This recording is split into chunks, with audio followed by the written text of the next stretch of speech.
My name is Melissa Kozul. I'm a research fellow at the University of Melbourne in the Department of Mechanical Engineering.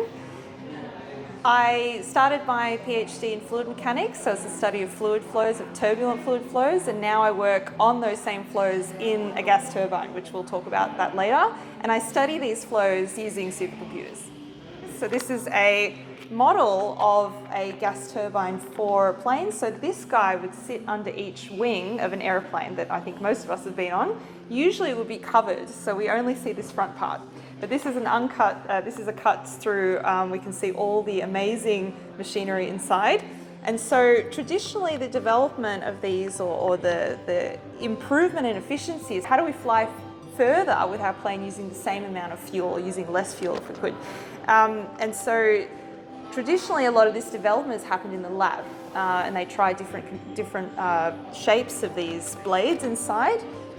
They try different configurations, but that is difficult, it's costly in the lab, and it's difficult to measure everything. So this is where computing comes in order to keep pushing the efficiency of machinery like this. Using supercomputing helps us look under these flows under a microscope. And so we want to try to look for opportunities to improve the efficiency, basically. So I was always really motivated by the environment, climate change, global warming when I was younger. And so I was concerned about melting glaciers, basically. And I understood that in Australia specifically, we have a lot of greenhouse emissions related specifically to energy, so to how we're going to keep our lights on. And because of our historic reliance, and today also on coal, especially for power production.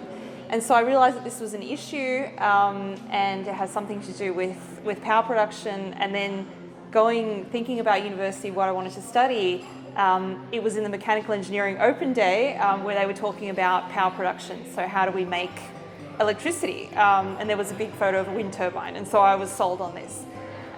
I studied mechanical engineering and sort of grunted through it. That's where I came across programming for the first time, and that's not what I signed up for. I signed up for the wind turbine, so that was a nasty surprise that I got over.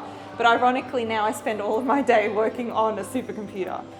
And I suppose I realized towards the end of my studies in my final year project the power of computing for understanding these turbulent flows that is so important in energy production. So whether it's a wind turbine or even more traditional forms of energy production via using a steam turbine, for example, when we burn coal, inside these turbines are complex fluid flows. And so to extract the energy from that fuel, we need to understand these fluid flows, and they're usually turbulent. Which means to simulate this, as I started doing in my PhD, to simulate these flows, we need to solve basically Newton's second law for a fluid flow.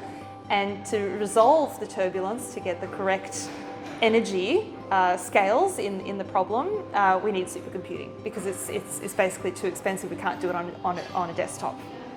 And so that was my sort of trajectory into it. So started with the energy focus and then realized computers can help here, and basically things have gotten bigger and bigger. I didn't start out to work on supercomputers, but that's where these academic problems have led.